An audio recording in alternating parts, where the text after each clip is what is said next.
नाम है मताए जाओ बाजार।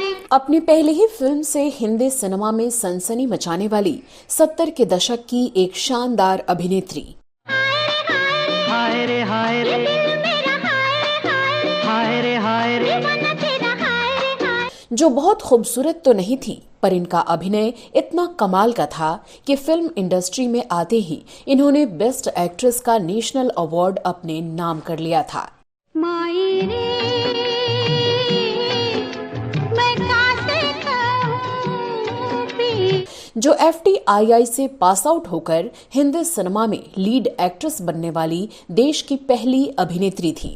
ये सच है नहीं सपना है, नहीं ये सच है नहीं सपना। लेकिन क्या आप जानते हैं कि इलाहाबाद की तंग गलियों में एक मुस्लिम परिवार में पली बढ़ी होने के बावजूद ये इतने बोल्ड अंदाज में पर्दे पर आईं कि इन्हें सेक्सी डॉल का टैग मिल गया और ये पोस्टर गर्ल के नाम से भी फेमस हो गईं। हर रात एक नया अनजान मर्द, नई नफीस किस्म की शराब और हजारों रुपए। अब आप ही बताइए मिस्टर अनिल, दिन के उजाले में मैं क्यों किसी मर्द को पास भटकने दूं? क्या आप मानेंगे कि पहले ही फिल्म में निभाए गए अपने बोल्ड किरदार की वजह से ये इस कदर बदनाम और टाइप्ड हो गईं कि इसके बाद सिर्फ बेडरूम और बाथ टब सीन ही इन्हें ऑफर होने लगे और इनका करियर शुरू होते ही खत्म हो गया।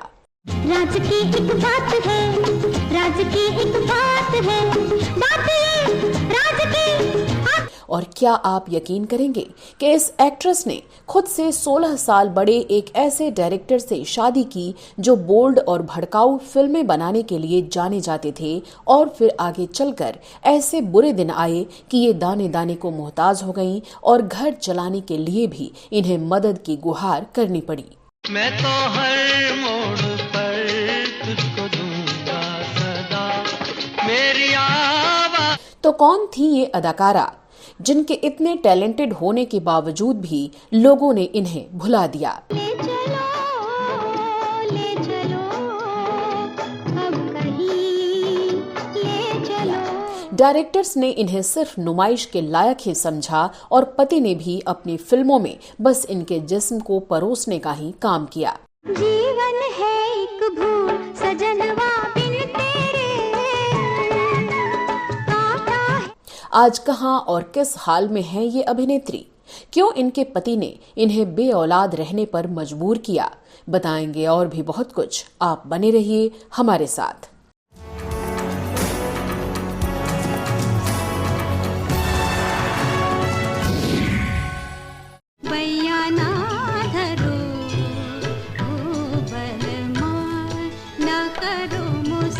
नमस्कार दोस्तों, मैं हूं श्वेता जया और आप देख रहे हैं फिल्मी बातें।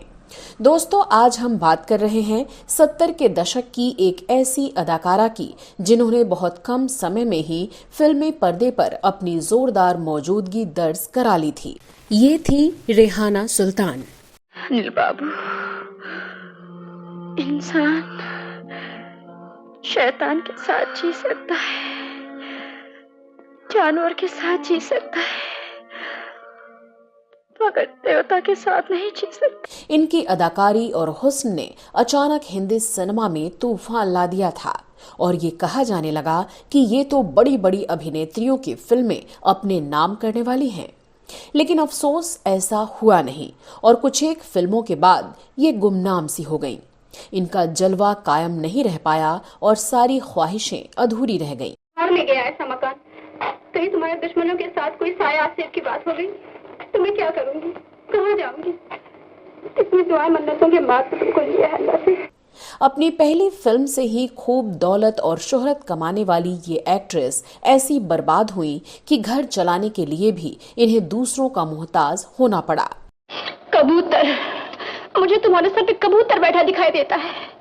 काले मुंह वाले, तुम एक औरत की इज्जत नहीं बचा सकते, उसे दोजख से निजात नहीं दिला। तो आखिरकार ऐसा क्यों हुआ? आज की वीडियो में हम इसी पर करेंगे बात। तो चलिए सबसे पहले नजर डालते हैं रेहाना के बैकग्राउंड और फिल्मोग्राफी पर। रेहाना सुल्तान का जन्म 19 नवंबर 1950 को तब के इलाहाबाद और आज के प्रयागराज में एक बहाई मुस्लिम परिवार में हुआ था। इनके पिता इलाहाबाद में इलेक्ट्रिक सामान बेचने का काम करते थे। कुछ रिपोर्ट्स बताते हैं कि वो इलेक्ट्रिकल इंजीनियर थे, वहीं इनकी मां गृहिणी थी। इलाहाबाद की तंग गलियों में इनका बचपन बीता। इनके इंटर तक की पढ़ाई इलाहाबाद के हमीदिया इंटर कॉलेज से पूरी हुई। फिर इनकी नजर अखबार के एक विज्ञापन पर पड़ी जिसमें पुणे के film and television institute of India में एडमिशन का इश्तेहार छपा था। रेहाना ने घर वालों को अपना इंटरेस्ट बताया और पिता की हामी के बाद FTII में एडमिशन ले लिया। रेहाना पुणे चली गई और 1967-68 में एक्टिंग में ग्रेजुएशन की पढ़ाई पूरी की। ये बचपन से ही होनहार और टैलेंटेड थी। रिजल्ट ये रहा कि रेहाना ने एक्टिंग में गोल्ड मेडल हासिल कर लिया। डिग्री मिलने के बाद इन्हें विश्वनाथ अयंगर की डिप्लोमा फिल्म शादी की पहली सालगिरह में काम करने का मौका मिला। इसके बाद रेहाना को बॉलीवुड की 2 फिल्में ऑफर हुईं। BR इशारा की फिल्म चेतना और राजेंद्र सिंह बेदी की चर्चित फिल्म दस्तक। बड़ी बात ये रही कि रेहाना FTII से एक्टिंग की पढ़ाई करने वाली ऐसी पहली अदाकारा बन गई जिन्हें इंस्टीट्यूट से निकलते ही हिंदी सिनेमा में लीड रोल के लिए साइन कर लिया गया था। 1970 में रेहाना की फिल्म चेतना रिलीज हुई और अपनी इस पहली ही फिल्म से रेहाना ने फिल्मी दुनिया में सनसनी मचा दी। अभी तो प्यार को जाना है मैंने। अच्छा, वो सागर है जिसकी लहरों से मेरी चेतना ने जन्म लिया है। तुम नहीं जानते, 3 साल तक मैं हर रोज हर सुबह दुनिया के हर भगवान के पास। दरअसल रेहाना ने अपनी इस डेब्यू फिल्म में एक ऐसी लड़की का किरदार निभाया था जो गरीबी से तंग आकर धंधे में संलिप्त हो जाती है और हर रात महंगी शराब और सिगरेट के नशे में चूर होकर सब कुछ भूल जाती है। अरे दिल्ली, हाँ ये दिल्ली वाला रमेश है ना? हाँ वही है। तो तुमने उससे 2000 रुपए क्यों लिए? मैं हमेशा 3000 लेती हूँ। इस किरदार को निभाकर रेहाना ने खूब सुर्खियां बटोरी। इतना ही नहीं, फिल्म इंडस्ट्री से लेकर दर्शक भी ये देखकर हैरान थे कि रेहाना सुल्तान ने इसमें किस कदर बोल्डनेस की सारी हदें पार कर दी थी। जीवन है एक भूल सजनवा बिन तेरे काटा। इस फिल्म के पोस्टर पर ही रेहाना का बोल्ड अंदाज देखा जा सकता था जिसने खूब सुर्खियां बटोरी। ये रातों रात चर्चित हो गईं और लोग एक दूसरे से इनके बारे में पूछने लगे। क्या आप जानते हैं कि मैंने आज तक अपनी जिंदगी की कितनी रातें, कितने मर्दों मैं ये जानने की जरूरत नहीं समझता। तब तो आपको ये भी मालूम होगा कि मैं हर रोज रात को शराब पीती हूँ और शराब मेरी आदत है। बताया जाता है कि सिर्फ 28 दिन की शूटिंग के बाद रिलीज हुई इस फिल्म में रेहाना के अभिनय को देखकर आसानी से ये अंदाजा लगाया जा सकता था कि ये कितनी बेहतरीन अदाकारा हैं। हिंदी सिनेमा के दर्शकों के लिए ऐसा बोल्ड किरदार बिल्कुल नया था। तभी रेहाना की दूसरी फिल्म दस्तक भी उसी साल यानी 1970 में रिलीज हुई, जिसे रेहाना ने सबसे पहले साइन किया था।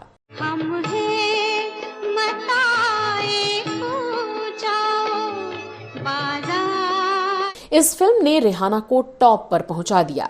वजह ये रही कि इस फिल्म के लिए रेहाना को उस साल का बेस्ट एक्ट्रेस का नेशनल अवार्ड मिल गया।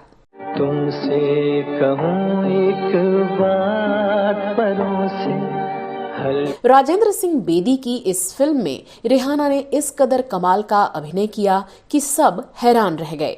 इसमें रेहाना संजीव कुमार के साथ उनकी पत्नी सलमा की भूमिका में नजर आईं और एक बार फिर इन्होंने इस फिल्म में भी कुछ बोल्ड सीन दिए। ये फिल्म सुपरहिट रही और रेहाना जैसे छा गईं। बैया ना धरो बलमार ना करो मुझसे। इसके बाद तो रेहाना सुल्तान की गिनती बॉलीवुड की बड़ी और बोल्ड अभिनेत्रियों में होने लगी। रेहाना को 70 के दशक की शुरुआत में पोस्टर गर्ल कहा जाने लगा क्योंकि इनकी फिल्मों के कुछ पोस्टर खूब चर्चा में रहे थे।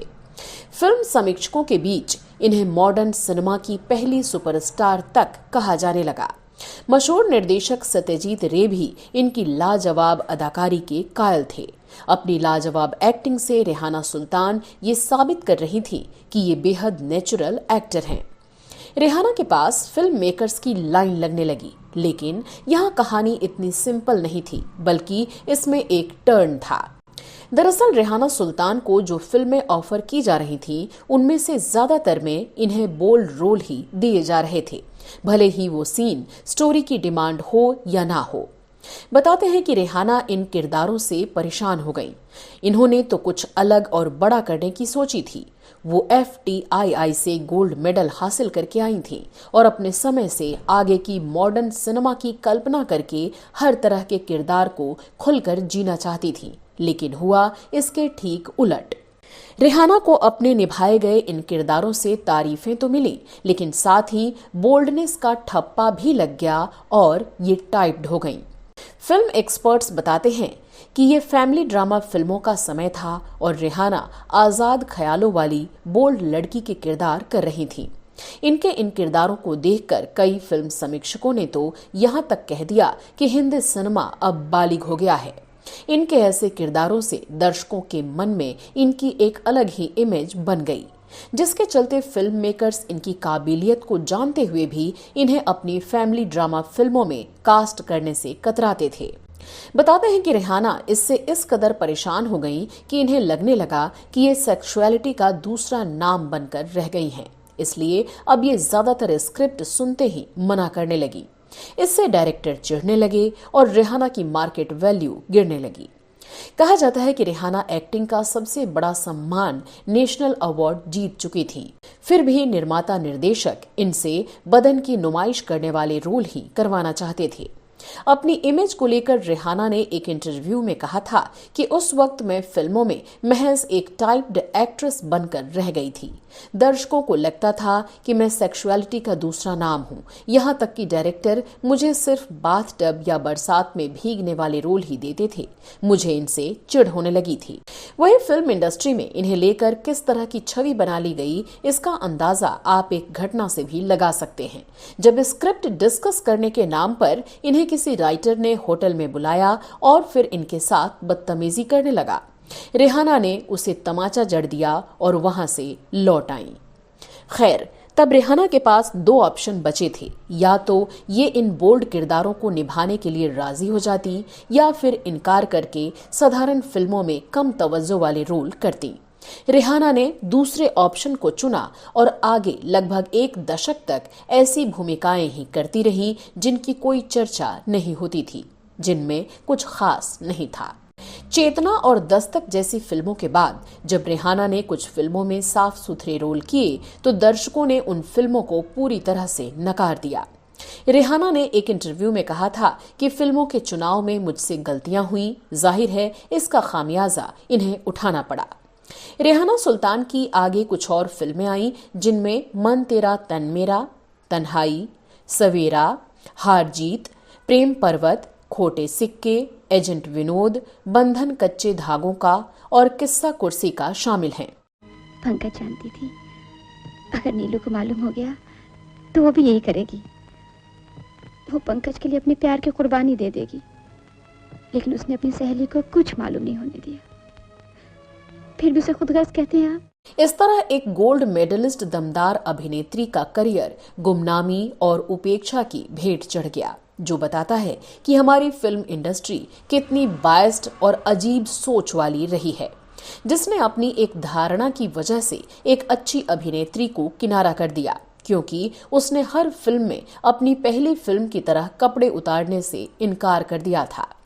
इस तरह रेहाना सुल्तान का फिल्मी करियर बहुत लंबा नहीं रहा। रेहाना ने अपने करियर में कुल 33 फिल्में की, जो विकिपीडिया पर दर्ज हैं, लेकिन इनमें से रेहाना को एक भी ऐसी फिल्म नसीब नहीं हुई जिसकी ये हकदार थी, और एक gold medalist national award winner इस शानदार अदाकारा को छोटे मोटे अननोटिस्ड किरदारों से ही संतोष करना पड़ा। अपनी प्रोफेशनल लाइफ से निराश हो चुकी अदाकारा ने खुद से 16 साल बड़े फिल्म मेकर BR इशारा से 1984 में शादी रचा ली। ये वही इशारा साहब थे जो बोल्ड फिल्में बनाने के लिए जाने जाते थे, और रेहाना की पहली फिल्म चेतना को भी इन्होंने ही डायरेक्ट किया था, जिससे रेहाना पर बोल्ड होने का ठप्पा लग गया था। रेहाना मुस्लिम थी, वहीं इशारा हिमाचल के एक ब्राह्मण परिवार से ताल्लुक रखते थे। सो रेहाना के पिता ने इस शादी को अपनी मंजूरी नहीं दी और इस तरह रेहाना के परिवार से हमेशा के लिए इनका रिश्ता खराब हो गया। खैर, शादी के बाद रेहाना धीरे धीरे फिल्मी पर्दे से दूर होती चली गई, या यूं कहें कि भारी मन से फिल्मी दुनिया को अलविदा कह दिया। रेहाना के पति BR इशारा ने लंबे समय तक फिल्में बनाई, लेकिन जिंदगी के आखिरी दिनों में वो भी फिल्मों से दूर हो गए क्योंकि उनकी तबीयत खराब रहने लगी। उन्हें कई बीमारियों ने घेर लिया था। पति के इलाज के लिए रेहाना को अपना बंगला और 4 महंगी कारें बेचनी पड़ी। वो सालों तक अस्पतालों के चक्कर काटती रहीं, लेकिन इशारा साहब की हालत ठीक नहीं हुई। साल 2012 में BR इशारा का निधन हो गया। रेहाना अब बिल्कुल अकेली हो गई थी। बताते हैं कि तब घर वाले भी इनके साथ नहीं थे, पर ऐसे में इनके एक्टर भाई शोएब दुर्रानी इनके साथ रहे और बहन को संभाला। पर बताया जाता है कि रेहाना के पास अपने खर्च के लिए भी तब पैसे नहीं बचे थे और भाई भी आखिरकार कितनी मदद करते। दोनों भाई बहन ने मिलकर मुंबई के अंधेरी में 7 is Heaven नाम से एक रेस्टोरेंट भी खोला, लेकिन उससे भी कुछ खास फायदा नहीं हुआ। इशारा साहब की मौत के बाद ऐसी खबर सामने आई कि रेहाना की आर्थिक स्थिति बेहद खराब है और इन्हें हेल्प की जरूरत है। कहीं कोई चारा ना देख इन्होंने गुहार लगाई और फिर सिने एंड टेलीविजन आर्टिस्ट एसोसिएशन ने इनकी हेल्प की, जो कि हर महीने इन्हें कुछ पैसों की मदद करता रहा। 72 साल की हो चुकी रेहाना सुल्तान के पास इस उम्र में कोई और सहारा नहीं बचा। रेहाना और इशारा की कोई औलाद नहीं हुई। इस बारे में एक न्यूज वेबसाइट से बातचीत में रेहाना ने कहा था, इशारा साहब मेरे लिए कुछ छोड़कर नहीं गए। मेरे पास सिर्फ ये घर है जिसमें मैं रह रही हूँ। शायद इसीलिए वो नहीं चाहते थे कि हमारे बच्चे हों। वो इस बात पर हमेशा लड़ते कि इस दुनिया में एक और मशीन क्यों लाना चाहती हो। इनकी आर्थिक तंगी की खबर सुनकर ही फिल्म डायरेक्टर सुधीर मिश्रा ने 2013 में इन्हें अपनी फिल्म इनकार में एक रोल दिया, लेकिन उसके बाद रेहाना को फिर कोई काम नहीं मिला और फिल्मी दुनिया ने इनकी सुध नहीं ली। बता दें कि रेहाना अब भी फिल्मों में कमबैक करना चाहती हैं। कुछ दिनों पहले रेहाना का एक बयान सामने आया था जिसमें इन्होंने कहा था कि एक्टिंग तो किसी भी उम्र में की जा सकती है। हालांकि आज के दौर में कैमरे से लेकर फिल्म बनाने हर एक चीज बदल चुकी है। ऐसे में क्या मुझे कोई डायरेक्टर फिल्म में रोल देगा? रिपोर्ट्स के मुताबिक रेहाना सुल्तान अब भी पैसे की क्राइसिस का सामना कर रही हैं और इन्हें काम की तलाश है। फिल्मी दुनिया के दिग्गजों से हमारी ये गुजारिश है कि 72 साल में भी हौसला हारने के बजाय काम पाने की चाहत रखने वाली इस अभिनेत्री की मदद करें और इन्हें काम दें, जिससे इनकी आर्थिक हालत सुधर सके।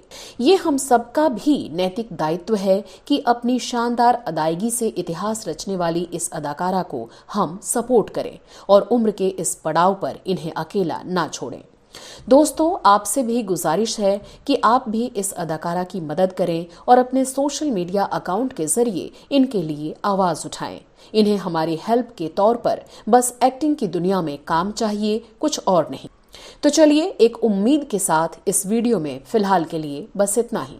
इसी तरह के कुछ और किस्से कहानियों को जानने के लिए आप हमारे दूसरे चैनल वो पुराने दिन का भी रुख कर सकते हैं। अपनी होस्ट और दोस्त श्वेता को दीजिए इजाजत। नमस्कार।